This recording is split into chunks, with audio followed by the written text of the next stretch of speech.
ಮಂತೇಶ್ವರದಲ್ಲಿ ಎಷ್ಟು ಜನಿಸ್ತಾರಪ್ಪ ಅಂತಂದ್ರೆ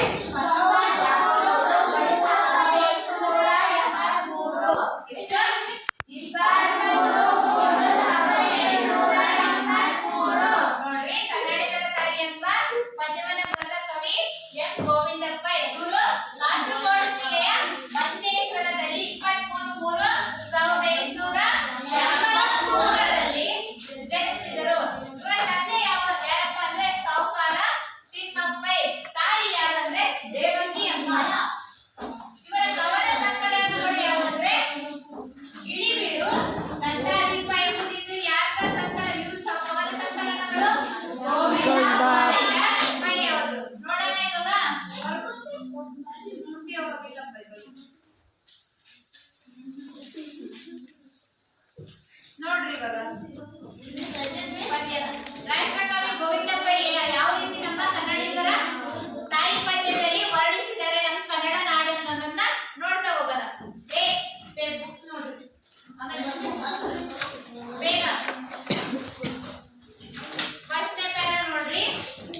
ತಾಯಿ ಬಾರ ಮೊಗವ ತೋರ ಕನ್ನಡಿಗರ ಮಾತೆಯೇ ಅರಸು ತಾಯೇ ಸುಕರ ಕಾಯೆ ನಮ್ಮ ಜನ್ಮದಾತೆಯೇ ನಮ್ಮ ತಪ್ಪನ್ನೇ ಬಿಟ್ಟು ತಾಳ್ವೆ ಅಕ್ಕರೆಯಿಂದೆ ಅಮ್ಮನಾಳ್ವೆ ನೀನೇ ಕಾಣ ನಮ್ಮ ಬಾಳ್ವೆ ನಿನ್ನ ಮರೆಯಲೆಂದವು ತನು ಕನ್ನಡ ಮನ ಕನ್ನಡ ನುಡಿ ಕನ್ನಡವು. ನೋಡ್ರಿ ಏನಂತಂದ್ರೆ ಮೊದಲನೇ ಪ್ಯಾರದಲ್ಲಿ ತಾಯೇ ಬಾರ ಮೊಗವ ತೋರ ಕನ್ನಡಿಗರ ಮಾತೆ ಅಂದ್ರೇನು? ತಾಯಿ ನಿನ್ನ ಕನ್ನಡ ಮಾತೆಯೇ ಕನ್ನಡ ಮಾತೆ ನೀನೇನು ನಿನ್ ಮುಖವನ್ನು ನನಗೆ ತೋರು. ಯಾರು ಕೇಳ್ಕೊಂತಿದ್ದಾರೆ ಇಲ್ಲಿ? ಗೋವಿಂದ. ಏನಂತ ಕೇಳ್ಕೊಂತಿದ್ದಾರೆ? ತಾಯಿ ನಿನ್ನ ಮುಖವನ್ನ ತೋರು. ಬಂದು ಏನ್ ಮಾಡಿ ನೀನು ಅರಸು ನನ್ನ ಅರಸಿ ಏನ್ ಮಾಡು ನನಗೆ ಆಶೀರ್ವಾದ ಮಾಡು. ಯಾಕಂದ್ರೆ ನೀನು ನಮ್ಮ ಜನ್ಮದಾತೆ. ಯಾರು? ಕನ್ನಡ ತಾಯಿ. ಹೌದ್ ತಾನೆ? ಏನಂತ ಕೇಳ್ತಾರೆ ಅವರು?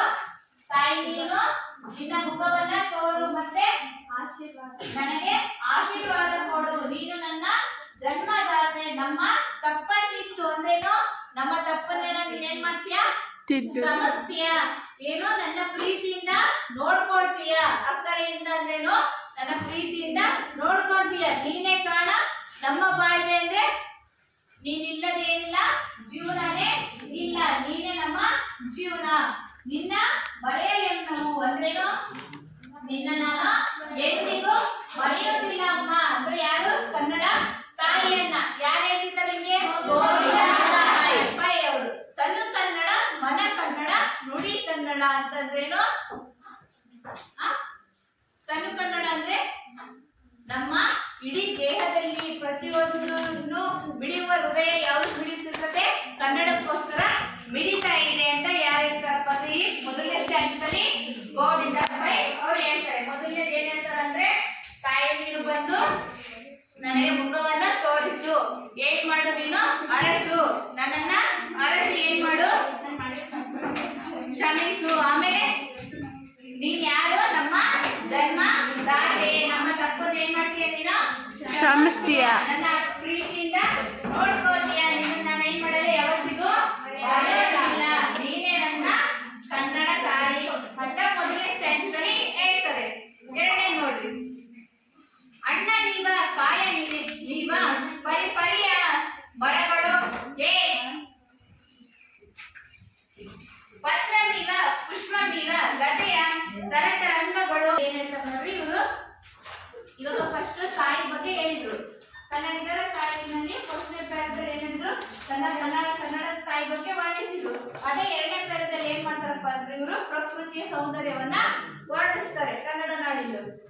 ಹಣ್ಣ ನೀವ ಕಾಯ ನೀವ ಅಂದ್ರೇನು? ನಮ್ಮ ಕನ್ನಡ ನಾಡಿನಲ್ಲಿ ವಿವಿಧ ಬಗೆಯ ಹಣ್ಣುಗಳಿದಾವೆ ತಾನೆ? ಆಯ್ತಾ? ವಿವಿಧ ಬಗೆಯ ಹಣ್ಣುಗಳಿದ್ದಾವೆ ಮತ್ತೆ ಕಾಯಿಗಳು ಕೂಡ ಇದಾವೆ. ಪತ್ರಮೀವ ಪುಷ್ಪಮೀವ ಅಂದ್ರೇನು? ವಿವಿಧ ಬಗೆಯ ಪತ್ರಗಳು ಅಂದ್ರೆ ಇವು ಎಲೆಗಳು. ಮತ್ತೆ ಇದಾವೆ ಹೂಗಳು. ವಿವಿಧ ಬಗೆಯ ಹೂಗಳಿದಾವೆ. ತೆನೆಯ ಗಾಳಿ. ತೆನೆಯ ಅಂತಂದ್ರೆ ಭತ್ತ ಬೆಳಿತೀವಲ್ಲ, ಭತ್ತ ಮತ್ತೆ ರಾಗಿ ತೆನೆ ಇವನ್ನೆಲ್ಲ ಬೆಳಿತಿದ್ದಾರೆ. ಅದರ ಸುಂದರವಾದಂತಹ ಗಾಳಿ ಇದೆ. ಖಗಮೃಗ ಅಂತಂದ್ರೇನು? ಪ್ರಾಣಿ ಪಕ್ಷಿ ಪಕ್ಷಿ ಮತ್ತೆ ಹಾವು ಸರ್ಪಗಳು ಇರ್ತವಲ್ಲ ಅದ್ರ ಗಾಳಿಯೂ ಐತೆ. ನದಿ ನಗರ ಗಾಳಿಯು ಅಂತಂದ್ರೇನು ವಿವಿಧ ಬಗೆಯ ನದಿಗಳಿದ್ದಾವೆ. ಇಲ್ಲಿ ಇಲ್ಲದಿರುವುದು ಏನಿದೆ? ಜೇನು ಸುರಿವ ಹಾಲು ಹರಿವ ಅಂದ್ರೇನು? ಆಕಾಶನೇ ಗರಬಿಟ್ಟು ಬರುತ್ತೆ. ಯಾವ ನಾಡೈತೆ? ನಮ್ಮ ಕನ್ನಡ ನಾಡು ಐತೆ. ಅರ್ಥ ಆಯ್ತಾ? ಎರಡನೇದು, ಮೊದಲನೇದು ಕನ್ನಡದಿಂದ ಕನ್ನಡ ಮೇಲೆ ವರ್ಣಿಸಿದ್ದಾರೆ. ಎರಡನೇದು ಪ್ರಕೃತಿಯ ಸೌಂದರ್ಯವನ್ನ ವರ್ಣಿಸಿದ್ದಾರೆ. ಇಲ್ಲಿ ಏನೇನೈತೆ? ವಿವಿಧ ಬಗೆಯ ಹಣ್ಣುಗಳಿದ್ದಾವೆ, ಕಾಯಿಗಳಿದ್ದಾವೆ, ಮತ್ತೇನೋ ಎಲೆಗಳಿದ್ದಾವೆ, ಹೂಗಳಿದಾವೆ, ಹೂಗಳಿದ್ದಾವೆ, ಮತ್ತೇನೈತೆ? ತೆನೆಗಳಗ ಗಾಳಿ ಐತೆ, ಗಾಳಿ ಐತೆ, ಮತ್ತೇನಿದಾವೆ? ನದಿಗಳಿದಾವೆ, ಮತ್ತೆ ಆಕಾಶನೇ ಭೂಮಿಗಿಳಿದು ಬಂದಂತೆ ಐತೆ ಅಂತ ಹೇಳ್ತಾರೆ. ನೆಕ್ಸ್ಟ್ ನೋಡಿ, ಮೂರನೇ ಪ್ಯಾರದಲ್ಲಿ ಕನ್ನಡದಲ್ಲಿರುವಂತಹ ಶ್ರೇಷ್ಠವಾದಂತಹ ಕವಿಗಳ ಬಗ್ಗೆ ಹೇಳ್ತಾರೆ. ಜೈನರಾದ ಪೂಜ್ಯಪಾದ ಕೊಂಡಗುಂದ ವರಿಯರ, ಮಧ್ವಯಂತೆಯೇ ಬಸವತಿಯೇ ಮುಖ್ಯ ಮತಾಚಾರ್ಯರ, ಶರ್ವ ಕಂಪರನ್ನರ, ಲಕ್ಷ್ಮೀಪತಿ ಜನ್ನರ, ಷಡಕ್ಷರಿ ಮುದ್ದಣ್ಣರ, ಪುರಂದರ ರವೇಣ್ಯರ ತಾಯಿ ನಿನ್ನ ಬಸಿರೆ ಹೊನ್ನಗನಿ ವಿದ್ಯೆ. ಕವಿಗಳು ಯಾರಿದ್ದಾರೆ ಅಂದ್ರೆ ಜೈನರಾದ ಪೂಜ್ಯಪಾದ ಅಂತಂದ್ರೇನು? ಇದರಲ್ಲಿ ನೋಡಿರ ಶ್ವೇತಾಂಬರ ಮತ್ತೆ ದಿಗಂಬರ ಅಂತ ಇರ್ತದೆ.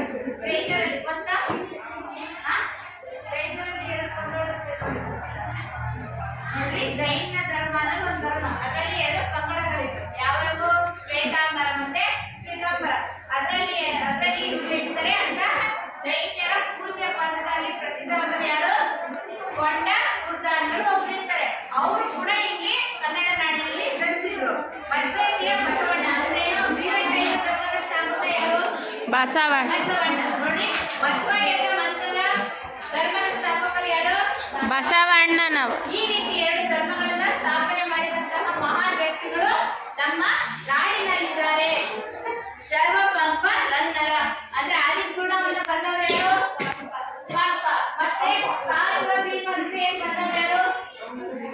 ರನ್ನ. ಈ ಇಬ್ಬರು ಕವಿಗಳು ಏನ್ ಮಾಡಿದ್ದಾರೆ? ನಮ್ಮ ಕನ್ನಡ ನಾಡಿನಲ್ಲಿ ಇದ್ದಾರೆ. ಲಕ್ಷ್ಮೀಪತಿ ಜನ್ನರ ಅಂದ್ರೆ ಲಕ್ಷ್ಮೀಶ ಅಂತ ಕರೀತಾರೆ. ಲಕ್ಷ್ಮೀಪತಿ ಕೇಳಿದಿರಾ? ಲಕ್ಷ್ಮೀಶ ನಿಮ್ಗೆ ಯಾವ ಪದ್ಯ ಇಟ್ಟಿದ್ರಿಲ್ಲ ಲಕ್ಷ್ಮೀಶ ಅವ್ರ ಬಗ್ಗೆ? ಇಲ್ಲ. ಅವ್ರು ಕೂಡ ಇದ್ರು. ಜನ್ನರ ಅಂತಂದ್ರೆ ಯಶೋಧರ ಚರಿತ್ರೆಯನ್ನು ಬರೆದವರು ಯಾರು? ಜನ್ನ. ಅಂತಹ ಮಹಾನ್ ವ್ಯಕ್ತಿಗಳು ಇಲ್ಲಿ ಇದ್ದಾರೆ. ಷಡಕ್ಷರಿ ಮುದ್ದಣ್ಣನವರು ಕೂಡ ಏನ್ ಮಾಡಿದ್ದಾರೆ? ಇಲ್ಲಿ ಇದ್ದಾರೆ.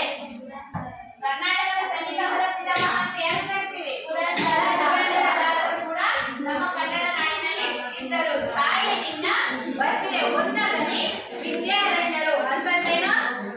ನಿನ್ನ ಕನ್ನಡ ನಾಡಿನಲ್ಲಿ ಬಂಗಾರದಂತ ಮನುಷ್ಯರು ಏನ್ ಮಾಡಿದ್ದಾರೆ? ನೆಲೆಸಿದ್ದಾರೆ ಅಂತ ಹೇಳ್ತಾ ಹೋಗ್ತಾರೆ. ಪೂರ್ಣ ಪದದಲ್ಲಿ. ನೆಕ್ಸ್ಟ್ ನೋಡಿ.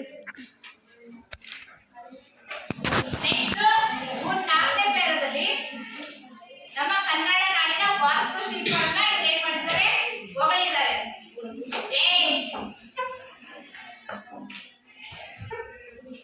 ಹಳೆಯ ಬೇಡ ಬೆಳನಾಡ ಮಾಡಬೇಡಿತು ಸುಂದರ ಬಿಳಿಯ ಕೊಡದ ಕಾರಕಳದ ನೀಡು ಕೆರೆ ನಿಂತು ಬಂಧುರ ಇಲ್ಲಿಲ್ಲದ ಶಿಲ್ಪವಿಲ್ಲ.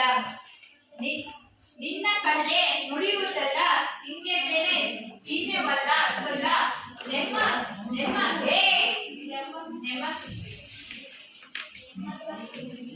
ಗುನು ಗುನು ಅಂತ ಏನಕ್ಕೆ ಮಾತಾಡ್ತೀರಾ? ವಾಸ್ತುಶಿಲ್ಪವನ್ನ ಇವ್ರು ಏನ್ ಮಾಡ್ತಾರೆ?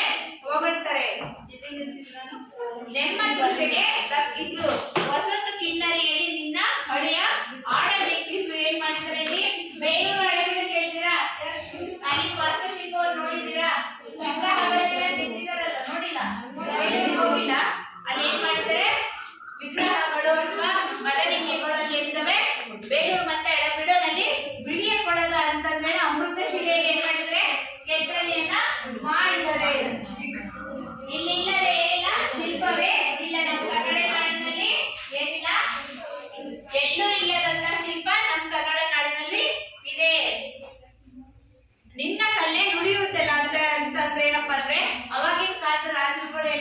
ಅಂದ್ರೆ ಶಾಸನಗಳ ಮೂಲಕ ಏನ್ ಮಾಡ್ತಿದ್ರು, ಕೆತ್ತನೆಯನ್ನ ಮಾಡ್ತಿದ್ರು. ಶಾಸನಗಳು ಗೊತ್ತಾ? ಅಲ್ಬಿಡಿ ಶಾಸನ ಕೇಳಿದ ಅವಾಗೆಲ್ಲ ಏನ್ ಮಾಡ್ತಿದ್ರು, ಶಾಸನಗಳು ಕೆತ್ತುತ್ತಾ ಇದ್ರು. ಅದನ್ನೇ ಹೇಳ್ತಾರೆ ನೋಡಿ ಇಲ್ಲಿ, ನಿನ್ನ ಕಲ್ಲೇ ಮುಡಿಯುವುದಲ್ಲ ಅಂತಂದ್ರೇನು, ಶಾಸನಗಳ ಮೂಲಕ ಕಲ್ಲನ್ನು ಕೆತ್ತಿದ್ರಲ್ಲ ಅದು ಏನ್ ತಿಳಿಸುತ್ತೆ, ಅವರ ಸಾಮ್ರಾಜ್ಯದ ವಾಸ್ತುಶಿಲ್ಪವನ್ನ ತಿಳಿಸ್ತಾ ಇತ್ತು. ನಮ್ಮ ಕನ್ನಡ ನಾಡಿನ ಇತಿಹಾಸ ತಿಳಿಯಲು ಅದು ಸಹಾಯ ಆಗ್ತಿತ್ತು.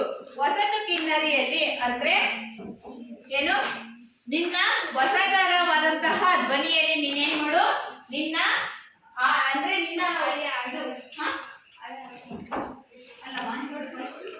ಹೊಸತು ಕಿನ್ನರಿಯಲ್ಲಿ ನಿನ್ನ ಹಳೆಯ ಹಾಡನ್ನು ಬಿಡಿಸು ಅಂತಂದ್ರೆ, ಹೊಸ ಧ್ವನಿಯಲ್ಲಿ ನೀನೇನ್ ಮಾಡು, ನಿನ್ನ ಹಳೆಯ ವೈಭವವನ್ನು ನೀನೇನ್ ಮಾಡು.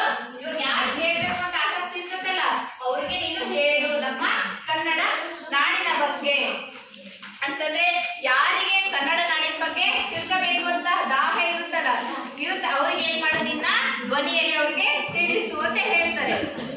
ನೆಕ್ಸ್ಟ್ ನೋಡ್ರಿ,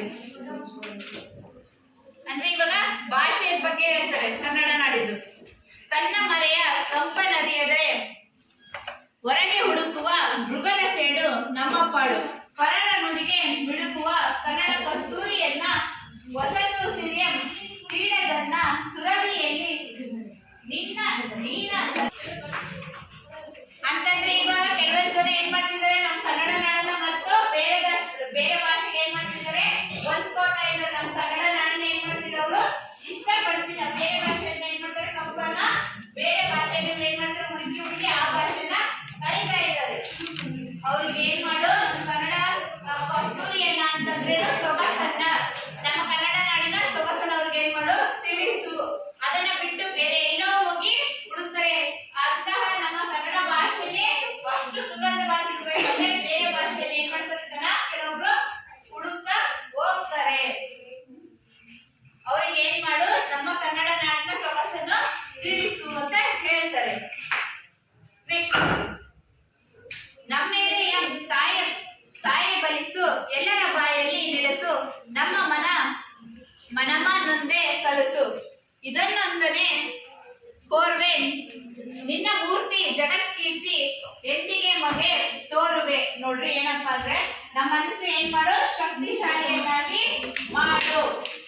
ಕನ್ನಡ ನಾಡನ್ನು ಏನ್ ಮಾಡು, ಶಕ್ತಿಶಾಲಿಯನ್ನಾಗಿ ಮಾಡು. ನಮ್ಮೆಲ್ಲರಿಗೆ ಏನ್ ಕೊಡು, ಕನ್ನಡ ಭಾಷೆಯನ್ನ ನೆಲೆಸು. ನಮ್ಮ ಮನದಲ್ಲಿ ಏನ್ ಮಾಡು, ನೀನು ಕನ್ನಡಕ್ಕೆ ನೆಲೆವಾಗಿರು. ಇದೊಂದೇ ನಿನ್ನಲ್ಲಿ ನಾನೇನ್ ಕೇಳ್ತೀನಿ, ಕೋರಿಕೆನ ಕೇಳ್ತೀನಿ. ಯಾರು ಕೇಳ್ಕೊಂತಾರೆ ಹಿಂಗೆ, ನಿನ್ನ ಮೂರ್ತಿ ಜಗತ್ಕೀರ್ತಿ ಎಂದಿಗೆ ಅಂದ್ರೆ ನಿನ್ ಮೂರ್ತಿ ಏನಾಗ್ಲಿ ಇಡೀ ಜಗತ್ತನ್ನೇ ಬೆಳಗುವಂತೆ ಆಗ್ಲಿ ಅಂತ ಯಾರು ಹೇಳ್ತಾರೆ, ಇಲ್ಲಿ ಗೋವಿಂದ ಹೇಳ್ತಾರೆ. ಏನ್ ಲಾಸ್ಟ್ ಟೈಮ್ ಏನು, ನಮ್ಮ ಮನಸ್ಸನ್ನೇ ನೀನ್ ಏನ್ ಮಾಡು, ಶಕ್ತಿಶಾಲಿಯನ್ನಾಗಿ ಮಾಡು. ಕನ್ನಡ ನಾಡನ್ನು ಏನ್ ಮಾಡಪ್ಪ ಅಂದ್ರೆ ಶಕ್ತಿಶಾಲಿಯನ್ನಾಗಿ ಮಾಡಿ, ಎಲ್ಲರ ಬಾಯಲ್ಲಿ ಏನ್ ಬರ್ಲಿ, ಕನ್ನಡ ನಾವೆಲ್ಲರೂ ಒಂದೇ ಎಂಬುದು.